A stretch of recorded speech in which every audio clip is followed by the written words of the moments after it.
هنا فرصة المراوغة والهدف. جول جول جول جول، الهدف الرابع للمنتخب الوطني الذي يسجل الهدف الرابع في هذه المقابلة الكروية ويقترب أكثر من تحقيق الفوز والانتصار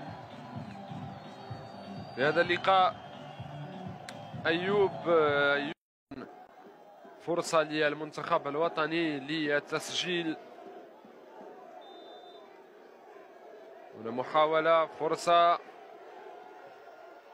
ينجح في المراوغة، هدف. جول جول جول، هدف آخر، هدف رائع، هدف جميل. الطريقة التي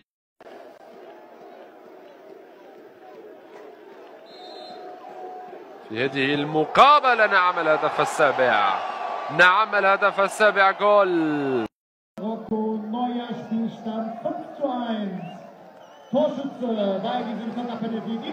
هنا فرصة أخرى، الهدف السادس. يواصلون التألق ويواصلون الإبداع في